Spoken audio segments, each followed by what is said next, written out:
horas e 28 minutos. Começou ontem à tarde, né, Léo? Com o CAD dizendo que ia investigar, e aí o Xandão, xerifão, mandou que... Não, nada vai investigar. Isso mesmo, Léo? Conta pra nós. Exatamente, Pitoli. Ontem a notícia era: o presidente do Conselho Administrativo de Defesa Econômica, o CAD, Alexandre Macedo, determinou a abertura de um inquérito para investigar institutos de pesquisa. Para Macedo, os institutos erraram de maneira que pode significar que houve uma conduta coordenada entre as empresas, o que seria irregular. A jurisprudência do Conselho Administrativo de Defesa Econômica é pacífica em reconhecer que a existência de indícios para o paralelismo de conduta e de coincidências de agentes econômicos sem que haja explicação plausível.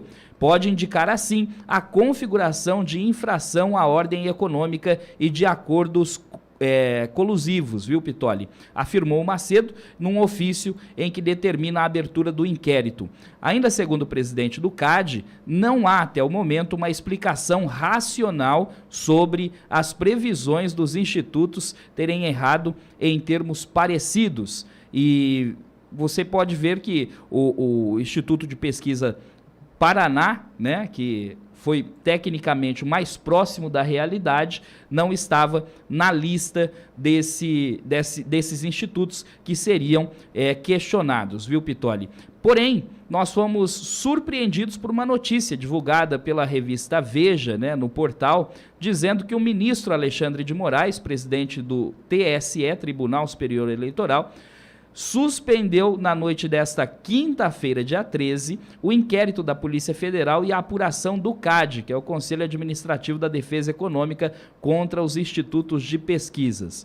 Em manifestação, Moraes afirmou que, diante do exposto, torna sem efeito ambas as determinações, vedando-se a instauração tanto do procedimento administrativo pelo CAD, quanto o inquérito policial pela Polícia Federal, por incompetência absoluta de seus órgãos proletados e ausência de justa causa, ponto final, foi o que disse o Alexandre de Moraes. Pitoli. Bom, eu tenho uma frase clichê para usar e abrir o meu comentário dessa forma. Quem não deve, não teme. Por que Alexandre de Moraes decide, então, barrar a investigação e a apuração diante de dois órgãos, duas instituições, CAD e Polícia Federal, respeitadas ou não? Ou não merecem mais o nosso respeito? É óbvio que sim. Por que Alexandre de Moraes, então, não deixa com que isso corra naturalmente? Sigam as investigações, as apurações, e depois venha e entope a nossa boca, falando assim: aí, ô Pitoli, você falava que as pesquisas eram manipuladas, porque o verbo para mim não é errar. As pesquisas erraram, esse verbo errar aí, desculpa, mas está errado. O errar está errado. O que teve foi manipulação, nítida manipulação. Como é que o IPEC, antigo IBOP, divulgado pela mesma Globo, dava 17 pontos de diferença, amigo, e termina com 5? Com qual objetivo? E ontem o Fiuza, nos Pingos nos Is, fez um comentário muito alinhado com o que eu tenho falado aqui desde sempre. Não é só fazer a pesquisa, não é só ter quem contrata a pesquisa, todos esses têm que ser investigados, ok? Não é só, então, quem faz, quem contrata, mas é quem divulga. Fiuza ontem, por exemplo, falou, que a gente vem falando aqui já há algum tempo, a pesquisa divulgada pela Globo tem outro peso. A pesquisa divulgada na abertura do Jornal Nacional pelo William Bonner, para uma grande parcela da população que só tem esta fonte de informação, tem outro peso. E é por isso que eu estou dizendo aqui desde o início o seguinte: me perdoe ser repetitivo, mas perceba que a gente vai juntando essas peças desse quebra-cabeça. Enquanto nós não formos censurados, eu vou lhe dizer, nós temos um grande esquema, e esse esquema passa, primeiro, por quem contrata, por quem se dispõe a pagar, Qual é a origem desse recurso? Da onde vem essa grana, amigo, para fazer pesquisa que não custa barato? É simples. O IPEC, até o final do primeiro turno, já tinha recebido mais de 11 milhões e 400 mil reais. O Datafolha já tinha recebido mais de 4 milhões de reais para fazer pesquisa. Então, deu para entender o tamanho da responsabilidade que o contratante tem? Deu para entender o tamanho da responsabilidade que quem contrata tem? Quem financia isso? É muita grana, amigo. Qual é a origem desse dinheiro? Primeira pergunta que faço. Segunda pergunta nesse esquema que eu estou apontando aqui já faz tempo. O Instituto/empresa que fatura muito e se dispõe a enfiar o nome na lama e se dispõe a comprometer a credibilidade, se é que ainda tem, em função do resultado manipulado que ela oferece. Por que manipulado? Porque eu não uso o verbo errar. O resultado errado não é errado, gente. Errar 17 pontos não é erro, é manipulação. Tem que mudar esse verbo, não é erro, é manipulação. E não adianta dizer para mim que foi erro de digitação, como fizeram no Paraná com Paulo Eduardo Martins. Não, é sacanagem. Então, segundo elo dessa corrente. O terceiro elo dessa história, e que merece a nossa apuração, é a seguinte: nós temos que lembrar, como eu disse aqui há pouco, que tem quem divulga pesquisa safada, pesquisa manipulada, que são os veículos de comunicação que fazem parte dessa história toda e que dizem o seguinte: pode fazer a atrocidade que for, eu também estou disposto a comprometer o meu nome, eu estou disposto a comprometer o que eu tenho de mais precioso, que é a minha credibilidade, para que a gente cumpra com o nosso plano, que é derrubar o Bolsonaro. Então já são 3 partes, 3 peças. Quem contrata, quem faz a pesquisa, o Instituto/empresa, e o veículo de comunicação que divulga.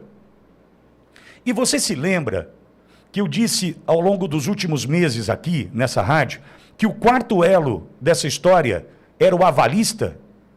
E essa informação que o Léo traz agora para nós, com relação ao avalista, vai encaixando direitinho nesse quebra-cabeça, porque eu disse que todos esses outros elos ou essas partes aqui contavam com um forte avalista. Quem é? Tribunal Superior Eleitoral, que, através da metodologia utilizada pelos institutos, de uma pesquisa que não é errada, é manipulada, aceita o registro da pesquisa e, mediante o registro, ela pode ser amplamente divulgada, desde que registrada. E esse registro significa o seguinte: o tribunal, que tem cara de partido, Superior Eleitoral, diz o seguinte: pode fazer do jeito que vocês quiserem, que a gente avaliza aqui. Até outro dia, uma fala como essa poderia soar estranho.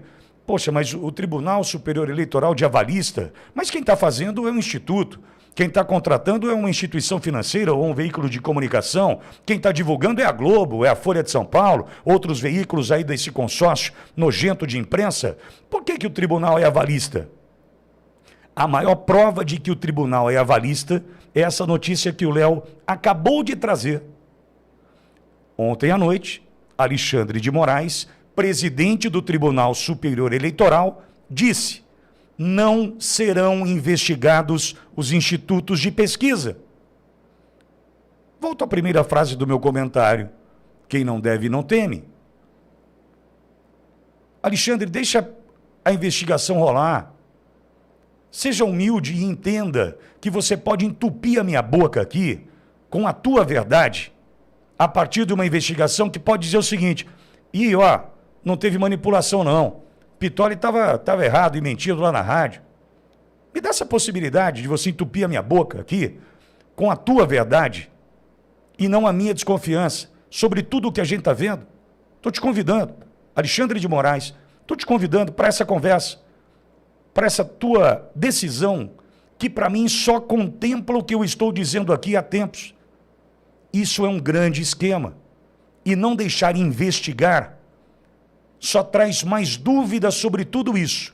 E vou dizer, só para terminar esse comentário, a decisão do ministro Alexandre de Moraes de não dar sequência a estas investigações me dá certeza de que o que nós estamos vendo aí é realmente fruto de uma maracutaia.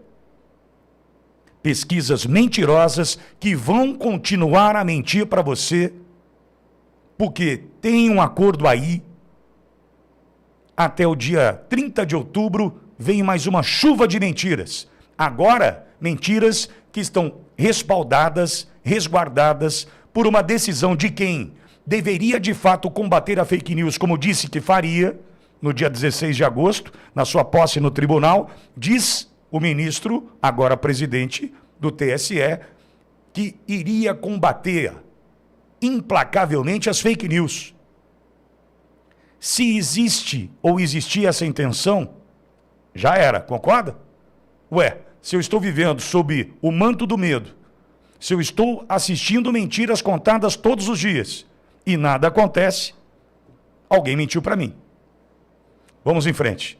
Agora, que bom saber que pesquisas mentirosas vão continuar a serem divulgadas e eu vou poder dizer aqui para você, não acredito. E repito, troque o verbo, hein? Não é errar, é manipular. Quer por outro verbo? Mentir. Decidiram mentir para você. E tem alguém dizendo, pode mentir à vontade, que vocês não serão investigados.